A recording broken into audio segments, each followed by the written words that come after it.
today we are in this museum in Ethiopia, and this museum has been built to commemorate the victory that Ethiopia had when it came to defeating the Italians who wanted to colonize them. And this museum has been built so that this information can be passed from one generation to the next. And just from the view, you can tell that this museum has truly been built well. And it seems like they've not even finished building it because there's something that they're building here. I don't know what it is, not building but planting, but we will see later. So I am going to give you, I've been given the history lesson and I'm going to give you some of the things that I have captured. There are some of the things that I might get wrong because I'm just literally repeating what my tour guide was telling me. But if I'm wrong, please forgive me. It is not intentional. You can definitely correct me in the comment section. And we are going to start here. And as you can see, this is such a big compass and it was located in the center of Adwa, and it used to serve as a benchmark in terms of determining the locations during the war. And I just love how everything has been sculptured in this museum. You can tell that from this angle, those are soldiers who are on or who are at war. And I can even see that they are women. And my tour guide has told me that there was no discrimination in terms of men and women, and both genders really did play a big role when it came to defeating the colonizers who wanted to take over Ethiopia, both ladies and gents. So we are going to start over here. And again, I am truly impressed by what Ethiopia is doing. If this is a museum, then yes, indeed, this is a museum. Not only is it a museum, they have a parking of more than 1,000 spaces. They have several conferences that can even host up to 8,000 people. Like they have different conference halls, they have different restaurants in this museum. And yes, they have not even yet finished building it. And just across, they are even saying that they are going to build a luxury hotel. And this is going to be our starting point because this is where we started our history lesson. And the two people that you see here, this was the emperor and his wife. Again, if I get anything wrong, please forgive me. I am just trying to tell you what I have captured, and if I get anything wrong, please let me know. If I leave any detail out, please let me know in the comment section. Ethiopians, you are doing a good job. I am truly impressed. If this is what you call a museum here, hey, I don't think I'm going back to Kenya. But again, I am so much impressed by what Ethiopians are doing. And Kenyans, please let us emulate what these beautiful people are doing.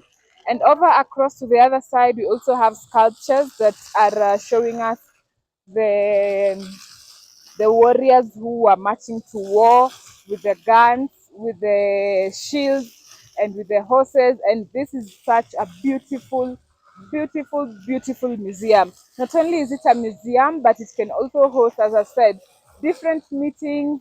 Like you can come here and just have a good time. They have restaurants, they have cinemas too. I have forgotten to mention that.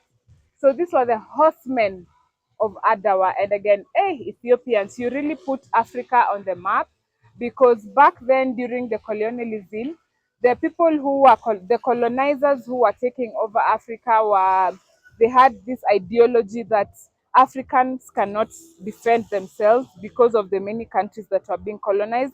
And it is Ethiopia that that that broke that narrative, that actually showed the colonizers that actually Africans can defend themselves. And from this point of angle, this is just my view of this how is it called? This is my view of the museum. And again, Ethiopians, I am truly impressed. Everything is planned well, everything is clean. Even if it is sunny, these fountains here just make everything be calm and cool. And again, yes, so let us get into the history of this museum. If you're seeing my name for the first time, My beautiful name is Ancestor, and this time of the year we are in Ethiopia. Ethiopians, you're doing an outstanding, outstanding is the word. Your museum is beautiful. You are very, very intentional when it comes to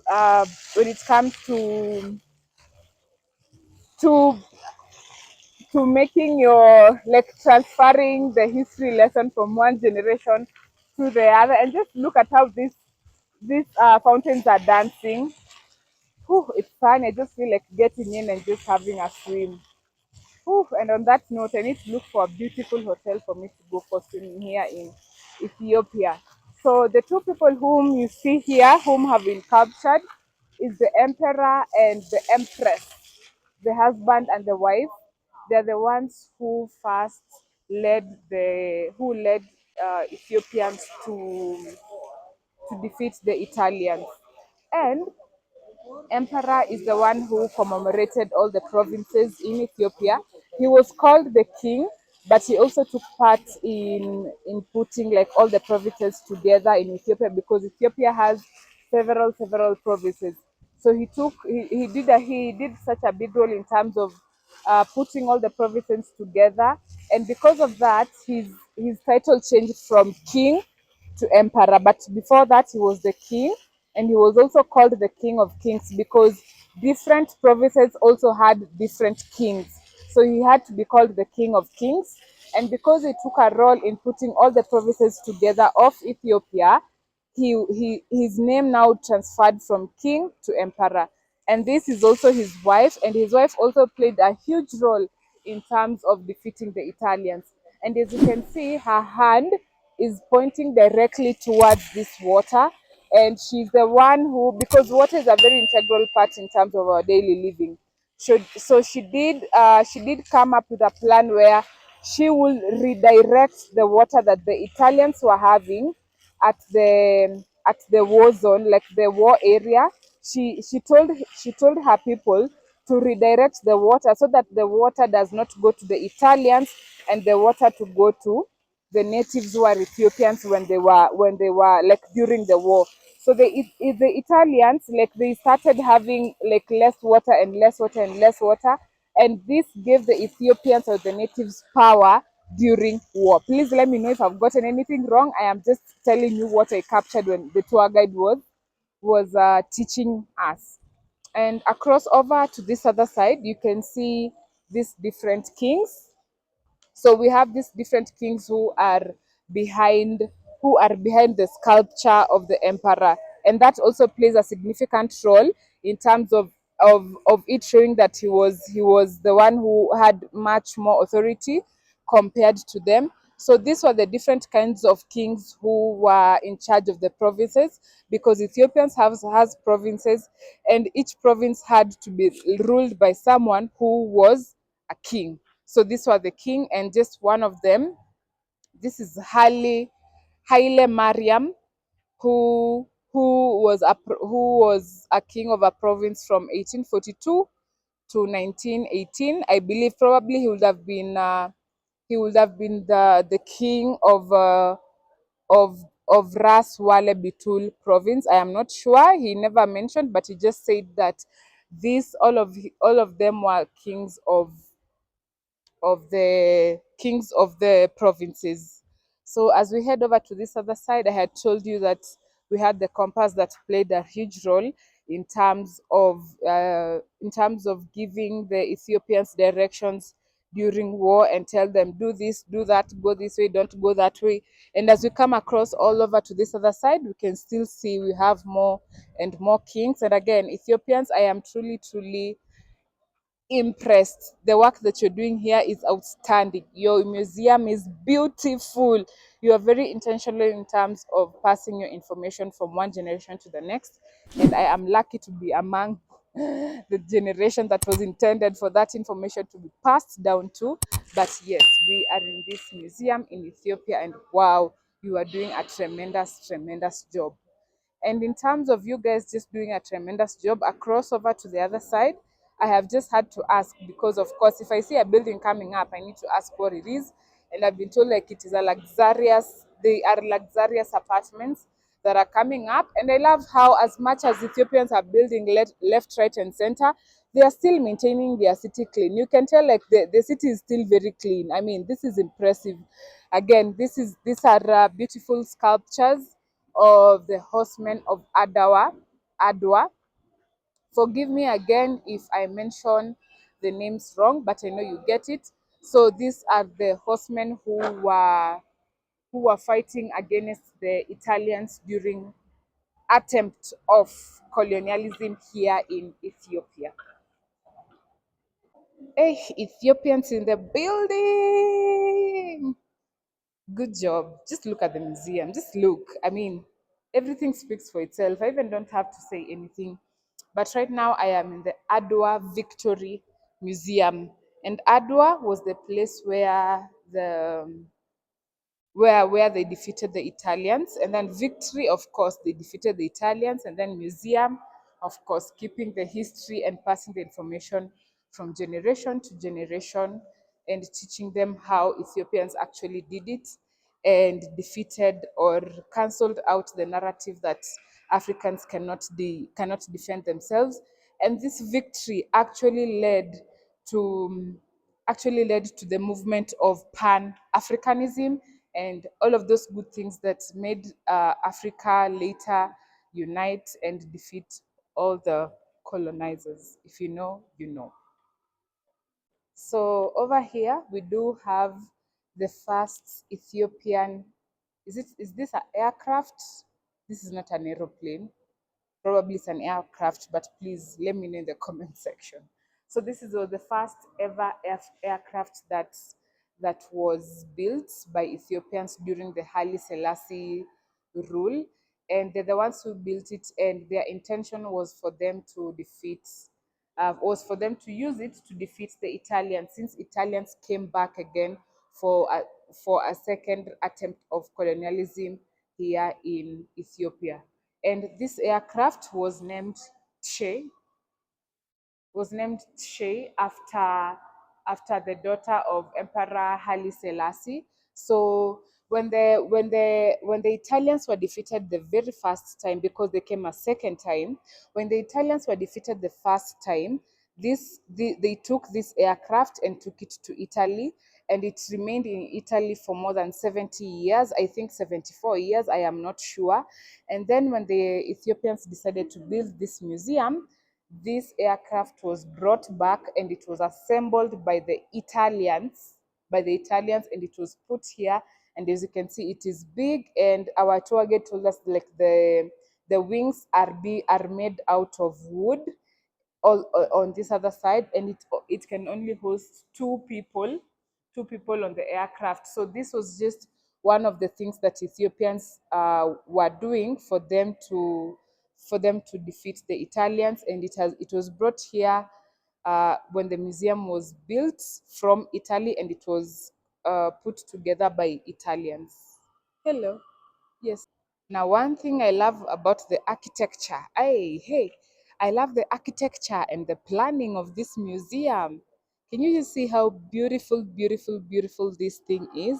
Like, even when you come here and you want to learn about the history and everything, you won't get bored. Along the way, you'll try and look at beautiful things. So, again, these are sculptures of horsemen, as you can see. And as you can see up here, they have this beautiful, uh, what do you guys call it? I know on the car it's called sunroof, but I don't know what it is called when it comes to the building.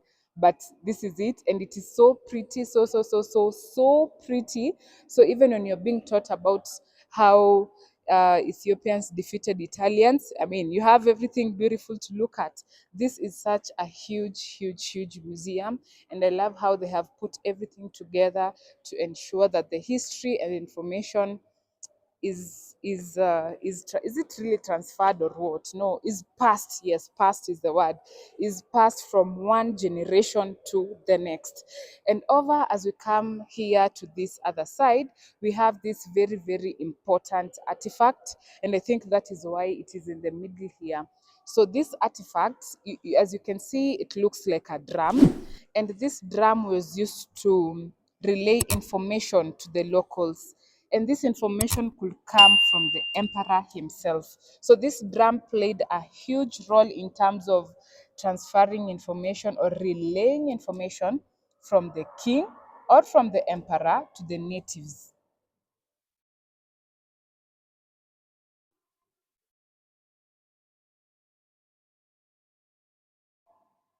Yes, I was just reading this.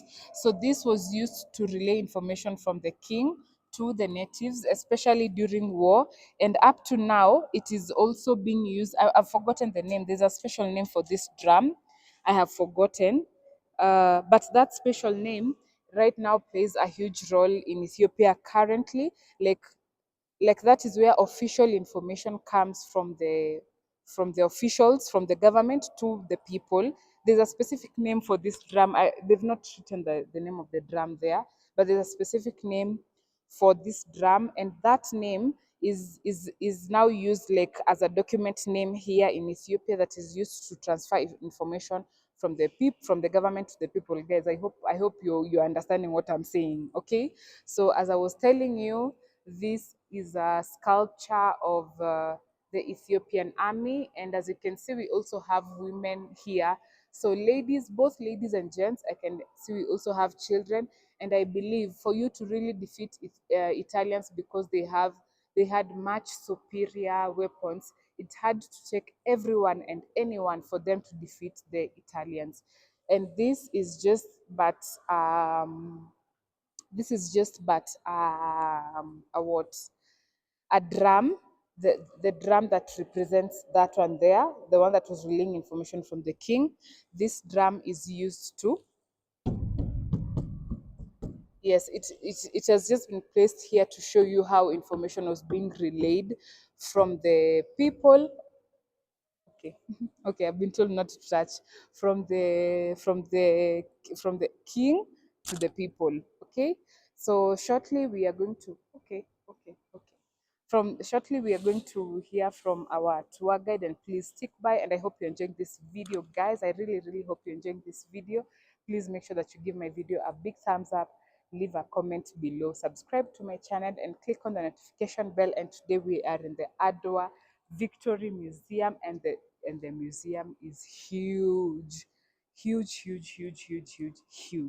So over to this other side, we do have this portable circular box that we currently now call them lunch box, where like you put your food if you're going to work. So these circular boxes were actually used to put food during war, and they used to preserve food for several hours when they were like when they were going to war. And this is where like they used to put their food, and this is how they looked like, and they were made out of straw and laminated leather. So shortly we are going to hear from our tour guide, and he's going to give us every single detail that we need. And also these are objects that were used during the war for cooking. So we do have the wooden spoons, and I think this is the second one doesn't look wooden. It looks like it is made from a horn, like the texture looks like that from a horn. And this is what they were using during war to cook for the soldiers, because you cannot fight on an empty stomach. And then we do have these things that look like horns, but these ones were used to put their spices and their water. As you can see, it's called here spice cans made from horn, water canteen made from horn, water canteen made from leather. Okay, so these ones were used, the three that look like horns were used to put water and spices while on war. And this one is made out of leather. This one they used it to put water. And as you can see here, we have like something that is coming up. So I bet this is where they used to drink the water from. Okay. Uh-huh. And then over to this other side, we do have these things that they used to drink their beverages. The first two here, I used to drink the local rum. Is it rum or gin? Either rum or gin, I am not sure. Please correct me if I'm wrong. These two were used to drink the local Ethiopian rum or gin. And then this ones here that looks like small pots, they were made out of clay, and they used it to put honey. This big one over here used to put water, and I remember back in the days when I was very young, my grandmother used to put drinking water in a clay pot, and it was really, really, really cool. And over to this other side, they used to also, this was like a flask also made out of leather. This one's also made out of leather, but all of this they used to put their water and their beverages. Okay, if you know something called anjera, this is what they put their anjera in, the famous thing of the famous meal of, or probably the main meal of Ethiopians. So this is the anjera thing that they used to, like, it is a straw basket, and we also have these other things. And over this one, this big one, this is where they used to put their meal, because they used to eat communally. So this used to act like their plates. Okay, so from here henceforth, you're probably going to hear from my tour guide. Please make sure that you give this video a big, big, big, big thumbs up. But this was their communal plate. So they used to put this plate here and put the whole of the food.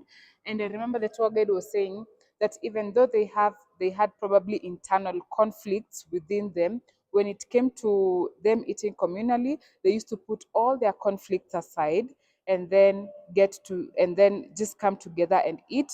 And also because they had a culture of putting their conflicts aside and uniting when something was uniting them, that the unity is what made them actually defeat the Italians. And once in a while, the Italians were actually trying to divide the Ethiopians, because they realized like they were very, very unified. And at some point during the war, they tried to divide the Ethiopians, because that was exactly what was making them be defeated. Okay, so just put that in mind. So let us hear from our tour guide before we finish this video. I hope you're enjoying this, and I love, love, love how you guys have just put everything and anything together. Your museum looks beautiful. Your museum looks aesthetically pleasing. I mean, even when I'm going to read this, I can't get bored. You are you are sensitizing me to read. So your museum looks beautiful. It looks clean. It looks awesome, and I believe that this is Emperor Haile Selassie, and no, this were the Italians, and this were the, no, let me not give wrong information. So let us hear from our tour guide before we end this video. I hope you're enjoying the video. Look how beautiful. Look how beautiful everything is. Well placed. Outstanding indeed. Ethiopians in the building, make sure that you subscribe. And not just subscribe, click on the notification bell so that anytime I post anything, you get notified. Look at how beautiful this museum is. I mean, even if the history lesson is for 2 hours, I'm telling you, you will not get bored. And I can now see the drum. This is the drum that we were talking about. This drum over here is the one that used to relay information. Of course, it the number of beatings will relay what the information it is that they are trying to give to their locals. And look at how beautiful all of these have been sculptured. It has been truly, truly sculptured well. Beautiful, beautiful, beautiful, outstanding indeed. I am glad to be part of this today. And across over to the other side, we still have more and more and more sculptures. But because we do not want our video to be too long,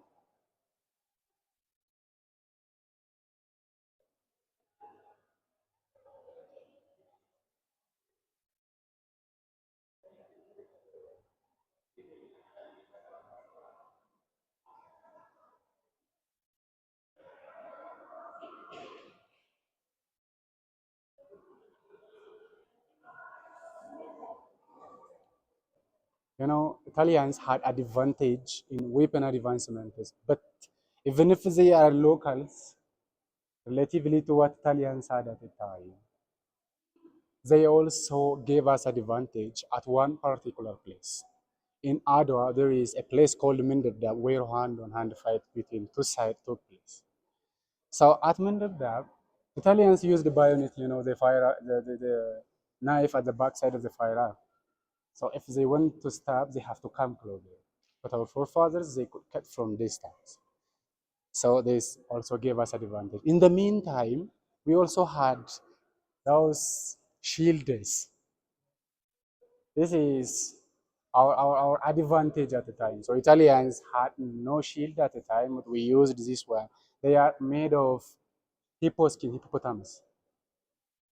Hippopotamus. Yeah. Of course, they're very tough. On top of that, they are also laminated by iron, as you can see, giving them more strength.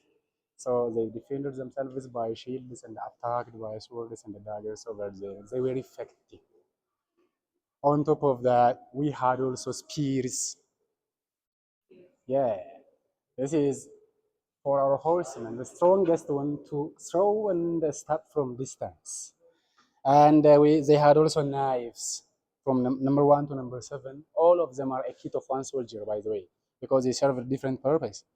Number 6 and 7 is quite different in design. Number 6 is laser sewing needle, which the wounded soldiers were treated by. Number 7 is thorn removal needle. As I've told you, they went to the battlefield barefoot, so thorns keep stabbing them. To remove the thorns, they use this one. Those are locally made weapons at the time. But we had also firearms. How many? How we acquired them?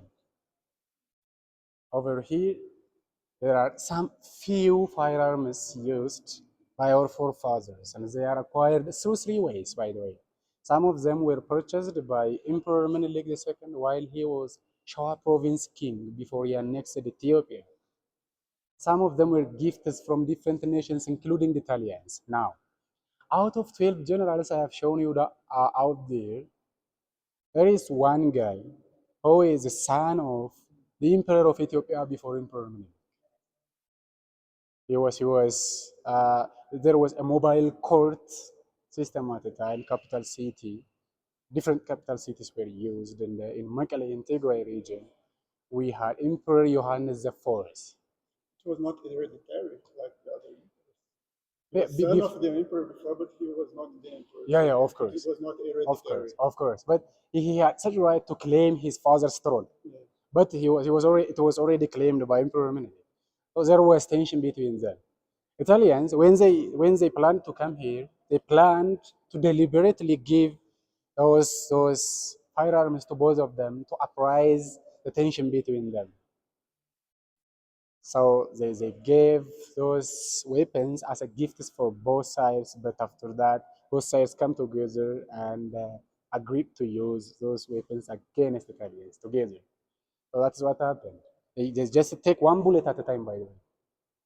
So you fire one bullet, if you miss, or you have to tell your enemy, wait me over there, and you reload another and to fire. Now the thing is, I have shown you the sample of the weapons we used against the Italians. By using these weapons, we really defeated Italians. So is this a claim or do we have evidence for this? We have evidence, so step forward with me and let me show you what we've got.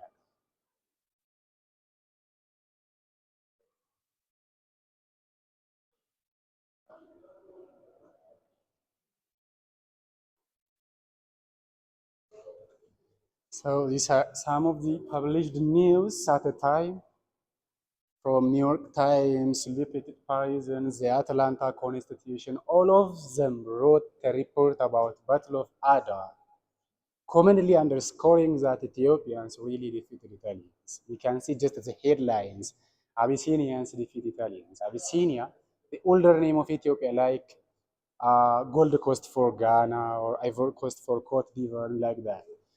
Adwa was seen of Italian right in 1896. Menelik's warriors cut army to pieces. Can you imagine? They even mentioned the type of weapons we used against Italians, the swords and the daggers over there. So they commonly clearly put that Ethiopians really were victorious at the Battle of Adwa. So they are independent.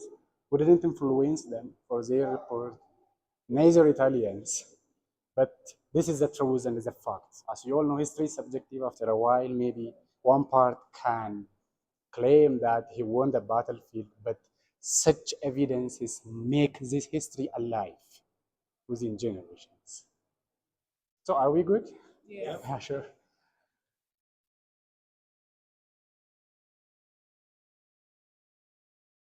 This is a celebration which was held after 7 months of the victory. You know, I told you when they went to the battlefield, it took them 5 months. When they came back, 2 more months, 7 months, because they were tired and even some of them were wounded. They also captured 3,000 Italian soldiers and also treasures, actually, including cannon and firearms. So they brought all of this to Addis and they celebrated with inhabitants. So the celebration was here at Addis after 7 months of the victory.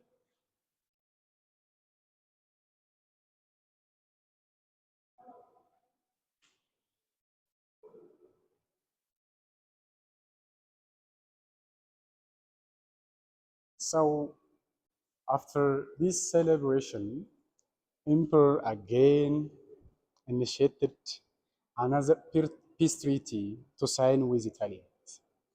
Now, the most important question over here is, we already defeated Italians, who was our enemy at the time. So why would we sign a treaty with them? The thing is, there is Wuchale Treaty signed before the battlefield, and according to the treaty, Italy is a protector of Ethiopia. So the emperor wanted to erase that thing, but with the consensus of Italians. So why would Italians also sign a treaty with us as long as they are expelled out of Ethiopia? And we have no boundary to share. So the thing is, Italians had a colony land in east of Africa, Somalia, and also they had more than three who were in prison. So they used this treaty to ensure they will get back their prisoners and they can also get to their colony land through Eritrea and the port of Massawa without any trade treaty. Article 2 and Article 3. The treaty signed, Article 2 of Wuchale Treaty, on 2 May 1889 at Wuchale camp, and the addition made later by way of correction, Italian version of Wuchale Treaty, is completely nullified, and it shall remain completely null and void. On top of that, Article 3, the government of Italy absolutely recognizes sovereignty of Ethiopia and the government as independent government. Now, can you imagine in the late of 19th century, almost all of African nations were colonized, and there was a narration that Africans can't defend their territories from colonizers. So this victory turned upside down the history and the narratives at the time. On top of that, Ethiopia also compelled Italians to sign such a treaty at the time. So this wasn't just a victory of Ethiopia. We can't confine this to Ethiopia, but it was a beacon of hope for other African nations and oppressed people around the globe, for everyone. So this treaty was also served a purpose after a while. You know, in 1923, when League of Nations was founded, Ethiopia was a founding member led by Emperor Haile Selassie. So Emperor Haile Selassie realized that Italians were again getting prepared to get back to Addis to colonize us again for revenge. So he used this treaty to appeal on Congress of League of Nations. And after this appeal, only one country supported Ethiopia at the time. Guess who? Mexico. So Emperor get back and named one of our roundabout and the village after Mexico. And we have one roundabout called Mexico roundabout down there. So this is how the treaty served the purpose even after a while, after more than 30 years. I think.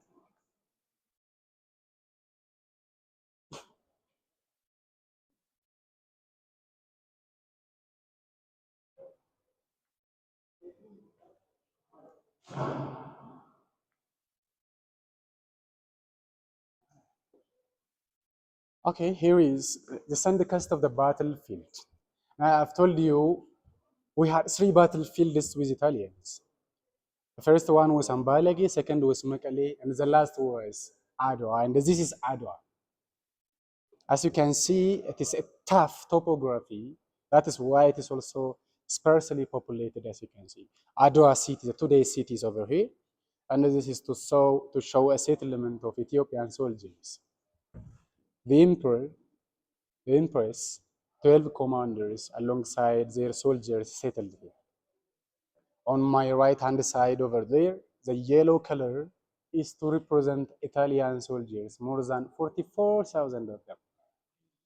So the confrontation here in this battlefield just took them between 5 to 7 hours, half a day.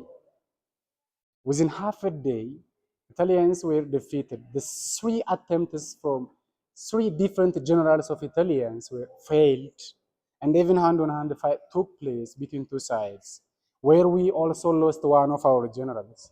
Italians lost three of their five generals, one captured, and one just got back alive. So more than 3,000 soldiers of Italians were also captured at Mendebdab, and the battle was finally over. Then General Baratieri, who fled back to Italy, was lost his position and imprisoned. Even Prime Minister of Italy, Crispi, resigned from his power because of the riot among Roman roads because of this defeat. So it also went to Europe and overthrew Crispi from his power. That's the effect. You know, apart from 3,000 soldiers, this is the first cannon captured from Italians. One of the cannons, actually. No, this is just Adwa. Ah, just that. Yeah, just Adwa, yeah. How does this? Where decide that? Yeah. In which direction is Addis? This. So this is due north from Addis. So Addis is due south from here. Ah, Yeah. So these are one of the cannons captured, and we had three generals, by the way, who had the quality of operating the cannon. Three generals, out of which one general is a martyred one. Pitaurari Gabayo is a martyred one. So they use this against Italians. On top of that, there are some staffs of Emperor Menelik while he was on the battlefield. The revolver pistol and the telescope to see enemy from distance are stored here. So this is a revolver pistol, and it can take 6 bullets at a time at least. So it is somehow advanced than the firearms over there. Can you imagine this is 6 problems at a time? Yeah. And this is a telescope to see enemy from distance. And this is a showcase to the telescope. Those are some of the staffs of Emperor Menelik himself. You know, all of Ethiopians took part in the Battle of Adwa directly and indirectly. Some of them in the process, some of them as a warrior in confrontation. By the way, this is a march from Addis to Adwa. wow. The march which took them 5 months, as you can see. They started from here. Now, I want to tell you something. There are also our heroes and heroines who came from south, far east, and the western part of Ethiopia. Just to reach Addis, they traveled more than 500 kilometers from where they were. But we counted from here to Adwa. 5 months marches from Adwa, from Addis to Adwa. So this is where Northern Patriots set a camp and waited for them. And they continue this unity march and they reach Adwa. How many kilometers from Addis? Around 1,096 kilometers.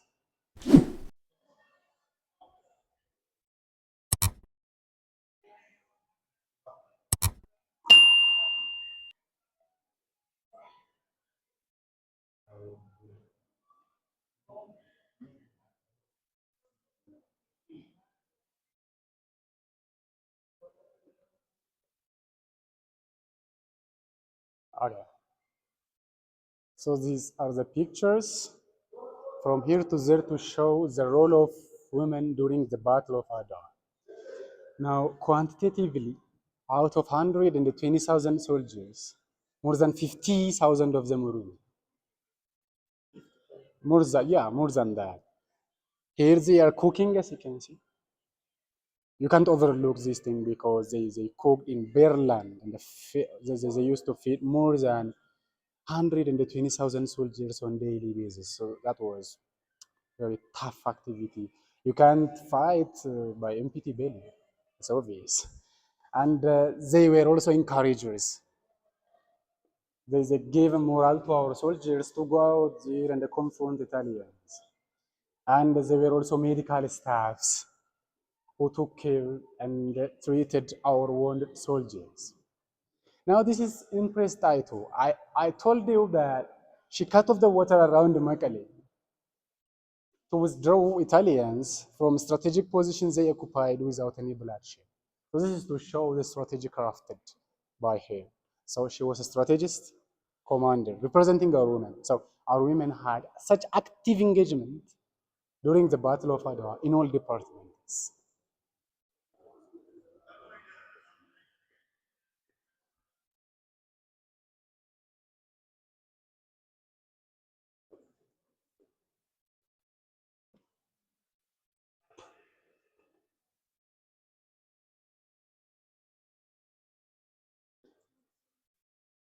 And here are some of the local administrators who were intentionally left behind by Emperor Menelik to protect different provinces for him upon his absence.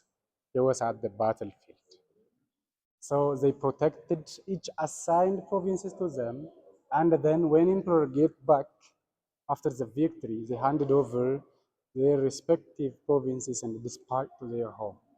This also shows they weren't just the leaders and the protectors, they were also those who are trusted, loyal to their king and to their country. They were loyal administrators.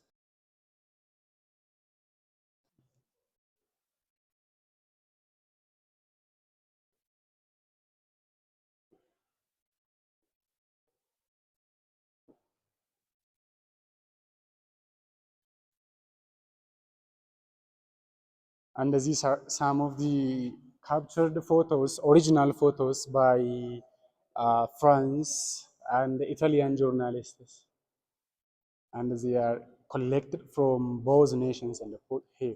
This shows the diversity within our soldiers and the actual situation that was during the campaign and the march to Adwa. So the elders and also the youth one, women, men, without any discrimination, all of Ethiopians marched to the battlefield. And this can show even the diversity in weapons we used at the time. And also the clothing style, the dressing code at the time. This white dressing was popular at the time. We had no alternative dressing code because they are locally made from cotton here in Ethiopia, except for commanders who had a black coat. You had children too in the army. Yeah, of course. All of Ethiopians, without discrimination. No age, no gender, and no ethnicity, no difference at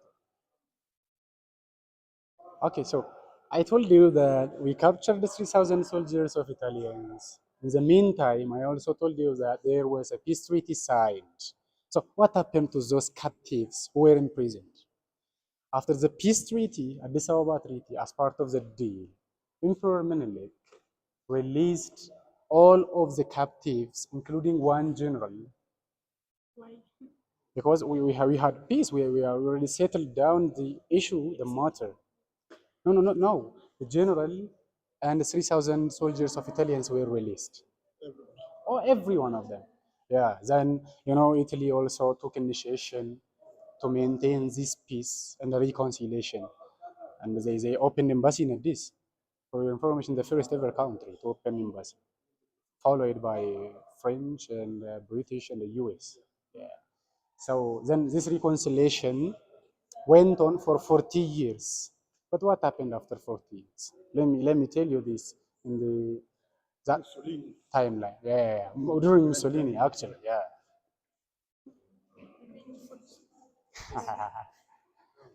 An attempt revenge. And they failed actually.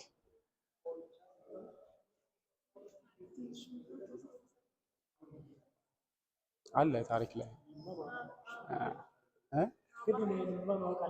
ያ እንዴት መሰለህ ያኔ አሁን እንትኑን ነው ጀነራል ኮዙ ነው የምታየው እንጂ የአድዋን ለነጥለሽ እንዲያታነቢማ ሂስትሪ ውስጥ ብዙ ነገሮች ይኖራሉ። እንደዚህ ግን ሲሆን ፎከስድ ከ14 ነው ወይስ 40 ዓመት በኋላ ነው የተነሱት? 40 ነው እንጂ 40 ዓመት በኋላ ነው። አዎ ሪቬንጅ ፎር የመጡት ታዲያ። Okay, so this timeline is to show the journey from Adwa victory to Africa Union formation. We won Adwa 1st March 1896. The first Pan-Africanism movement started 1900. That is why Adwa victory is considered as a catalyst to Pan-Africanism movement. Then this Pan-African Congress held in different European cities, in Lisbon, in Brussels, in London, and also in the US, in New York, till 1936. Now what happened in 1936? During Mussolini, Italians again came back for revenge. This time they were organized and they had advanced weapons. They captured Addis. Stayed for 5 years in confrontation. Now that wasn't recognized as a colony because apart from Addis, the rest of Ethiopia were free. Apart from that, Ethiopians never accepted the administration of Italy for a single night. They never paid a single cent as a tax to Italians. There wasn't any policy and enforcement from Italians. So considering all this, you can't recognize Italy stay in Ethiopia as a colony, but you can see it as attempt to colony. In 1941, the different insurgencies in Ethiopia came together and again defeated Italians and expelled them out. So after that, Italians never came back for colony. As I've mentioned above, we are doing great right now, especially in construction and the different sectors they are engaging in Ethiopia, and now we are doing great. It's really nice. So now, after, Ghana is the first ever African country to gain independence in 1957, with South Africa as the last one. In the 1960s, is known as Year of Africa, because more than 17 African nations gained independence in 1960 at the same year. So the number of independent states in Africa increased over time and time. Their next agenda was how to unify Africa. But this agenda came with challenges. The whole continent was classified into two groups, a group of Casablanca and a group of Monrovia, each having their own proposals. Group of Casablanca proposed to unify Africa as a single country under a single government with a single currency, which was a good plan, but a tough one to implement.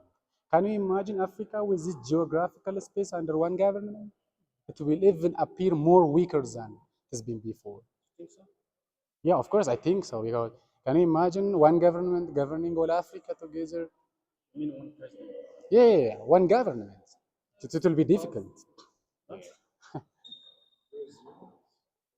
And then group of Monrovia came in with another proposal, and that was let independent states be as they were before. But let's come together as independent state and form confederation.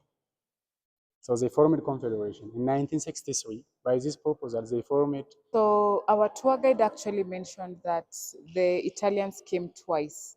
The first time they came, they were defeated, and then they came the second time after 40 years with much more superior weapons.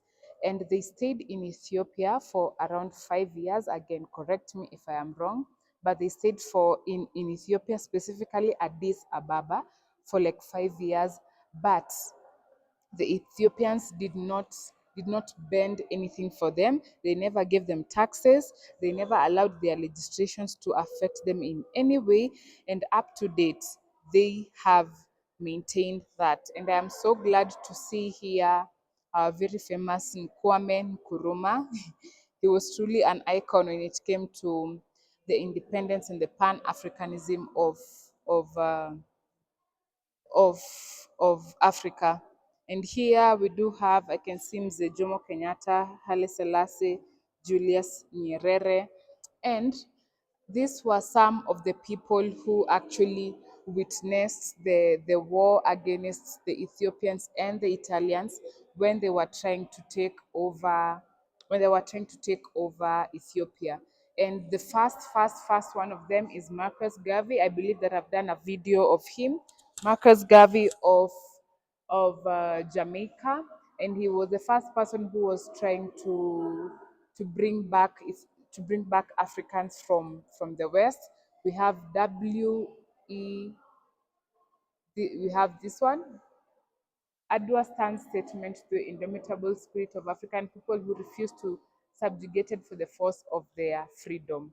So we have this Winston. Winston was just but a journalist, but he got to witness everything that was happening here in Ethiopia.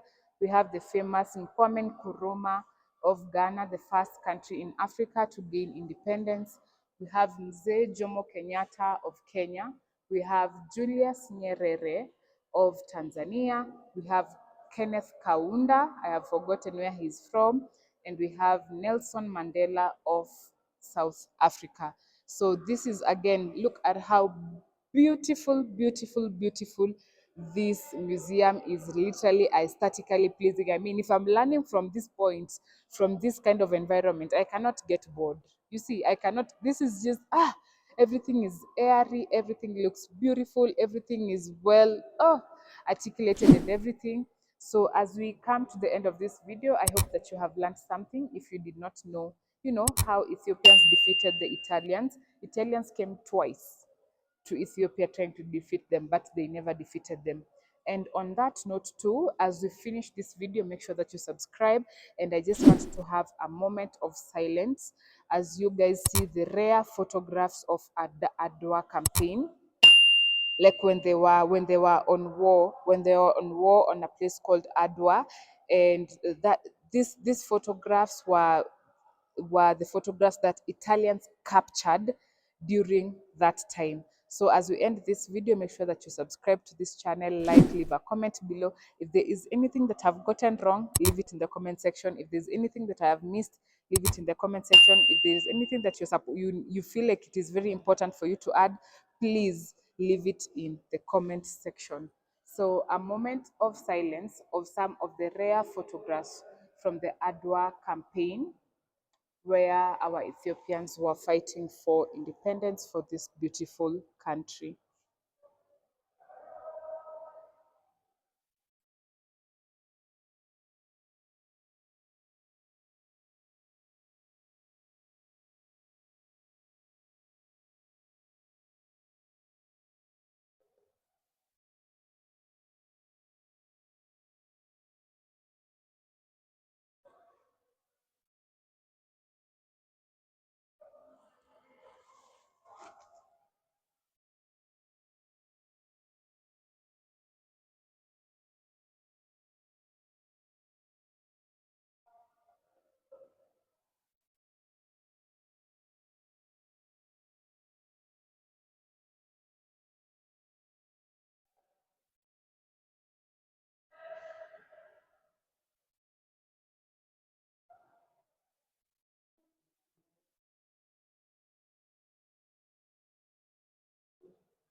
Okay, that's it. So I believe this picture was where they could camp. They could camp during the wars. So that was it, guys. I hope you have enjoyed today's video. Yes, I will see you on the next one.